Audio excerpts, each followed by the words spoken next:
উনি বেশ কিছুদিন আগে আমার একটা প্রোগ্রামের জন্য বাদেশ্বরের ফোন করছিলেন।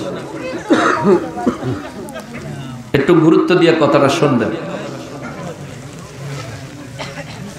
আজকের মাহফিলে আসার আগে আমি সব টাকা নিয়ে গেছি। যেদিন দাওয়াত দেয় সেদিন বলে দেয় অর্ধেক টাকা অ্যাডভান্স দিয়ে দিবেন, অর্ধেক টাকা মাহফিলের আগের দিন দিয়ে দিবেন। মাহফিলের দিন কোনো টাকা পয়সার কোনো লেনদেন নাই। টাইম দিবেন, টাইম মতো হাজির হমো, আয়সা মাহফিল করবো, হাসি খুশি আনন্দ চিত্তে চলে যাব। মাহফিলের শেষে তো দিবেন, ওই আগে দিয়ে দিয়ে। দুই কারণে,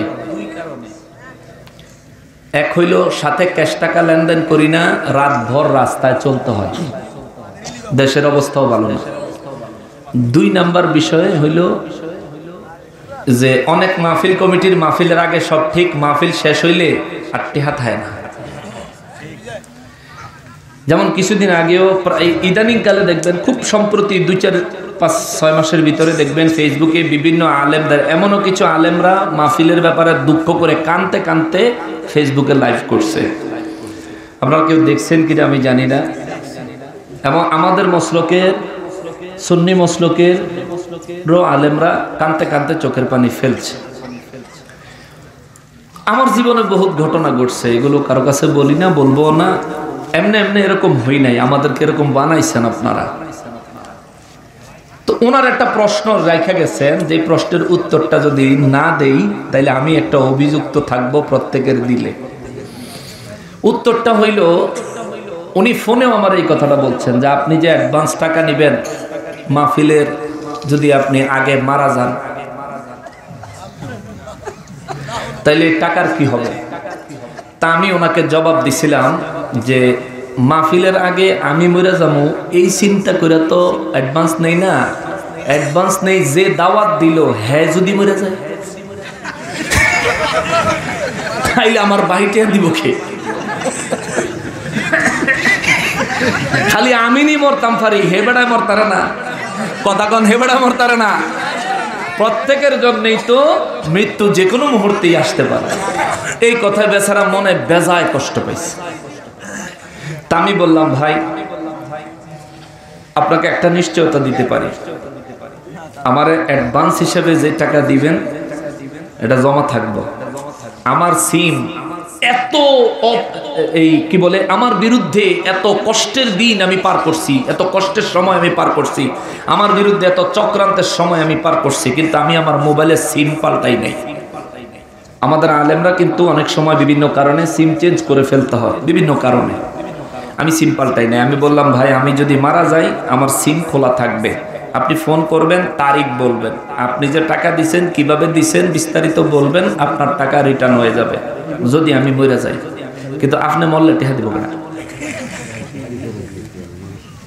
আচ্ছা, এরপরেও আপনার কথার উপর আমি চিন্তা করে আপনার মাহফিলে আমি যাইতে পারবো, কিন্তু মাহফিলের শেষে এমনও জীবনে ঘটনা ঘটছে, মাহফিল শেষে কমিটির মোবাইল বন্ধ, যে দাওয়াত দিছে তে নাই। এখন মাহফিল কমিটিরও দোষ নাই, কমিটিকে হুজুর যে আপনাকে দাওয়াত দিছে আমরা ওনার কাছে হিসাব কিতাব সব বুঝাই দিছি, কারণ আপনারটা যাতে উনিই লেনদেন করেন এটা বুঝাই দিছে, কিন্তু হেবাটা দেওয়ার নাই। এখন আমি মাহফিল শেষ করে রাত্রের বাজে 2টা-1টা, এই সময় কি আপনার এখানে আপনার এলাকায় আমি টাকার জন্য দাঁড়ায় থাকতে পারবো? পারবো না। এটা কেমন দেখা যাবে? আচ্ছা, আরো একটা নীতির কথা শুনে যান। আজকে আমার এখানে 10:30টায় আলোচনা ছিল, আমি ঠিক 10:30টায় এসে উপস্থিত হয়েছি এই আপনার এই বাড়িতে। যারা রিসিভ করে নিয়ে আসছে জিজ্ঞেস করে দেখেন, একদিনে একটা মাহফিল করি যাতে কলিজা ভরে ওয়াজ করতে পারি। একটা মাহফিল করি, একাধিক না। আমি এখনো পর্যন্ত এই নীতিটা ধরে রাখছি, জানি না কতদিন ধরে রাখতে পারবো। আগামী বছরের প্রোগ্রামের অনেক অনেক চাপ, চেষ্টা করতেছি যে একটাই রাখবো, বেশি রাখবো না, একটাই রাখবো, বেশি রাখবো না। আমার আব্বারও কথা, বাবা একটাই রাখো, এর বেশি রাখলে তাড়াতাড়ি বুড়ো হয়ে যাবে বাবা। আমার আব্বার কথা, কারণ পরিশ্রম বেশি হয়ে যাব, শরীর খুব দ্রুত বৃদ্ধ হয়ে যাবে। তো এটা আব্বার কথা, পরিস্থিতির কারণে অনেক সময় দেখা যায় হয়ে ওঠে না। এখনো পর্যন্ত একটাই মাহফিল রাখি, আপনাদের একটা মাহফিলের জন্য আসছি, একটা মাহফিল শেষ করে আবার চলে যাবো, আল্লাহ যদি সহি সালামতে নেয় ইনশাআল্লাহ। আগামীকালকে আবার প্রোগ্রাম হলো আপনাদের মৌলভীবাজার কমলগঞ্জ, আগামীকাল একটাই মাহফিল। আমার ফোনটা আমি রিসিভ করি সরাসরি, কারণ আমি যেমন বলে দিই আমার টাকার আগে দিবেন, তো কর্তৃপক্ষ যদি ফোন করে আমার না ভাই, তার মনের মধ্যে তো একটা চিন্তা ঢুকে। এই জন্য আমার ফোন আমি রিসিভ করি। যতবার ফোন করছে আমি রিসিভ করছি, ফোন রিসিভ করতে না পারছি আমি নিজে ফোন ব্যাক করছি যখন ফ্রি হয়েছি, কথা বলছি। মূল কথা হইল আলেমরা টাকা নিল, প্রোগ্রাম করলো, দিনের খেদমত করলো, টাকা দেওয়ান লাগবে। যদি না দেন এরা কেমনে চলবো, দিনী প্রতিষ্ঠান কেমনে করব, ভবিষ্যতে কোরআন সুন্নাহর বাগান কেমনে বানাইব? টাকা লাগবো বাবা, টাকা দেওয়ান লাগবো। কম দিবেন বেশি দিবেন কথা কইয়া আনন্দ খুশখুশির মধ্যে কম বেশি দিয়া একটা হয়ে যাইব, এটা কোনো বিষয় না। কিন্তু টাকা নিচে মাহফিলে আসছে, আলহামদুলিল্লাহি আলা কুল্লি হাল, এর উপর সন্তুষ্ট এবং খুশি থাকবেন। তবে আমাগো এই বেচারা এই যে আজগাজে কয়ে গেল, আজগার তারিখটা লেখা রাখেন, এই বেটাও দেখবেন ফেসবুকে একদিন কানবো, দেখবেন।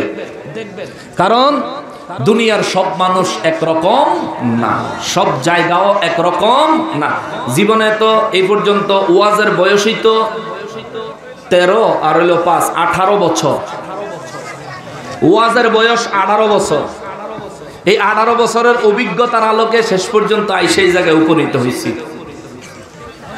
আল্লাহ তাআলা আমাদেরকে বুঝার তৌফিক দান করেন, পড়ি আমিন। কে আগে টাকা নিল, কে পরে টাকা নিল, এগুলি মাথায় নিবেন না আপনারা। দিছেন তো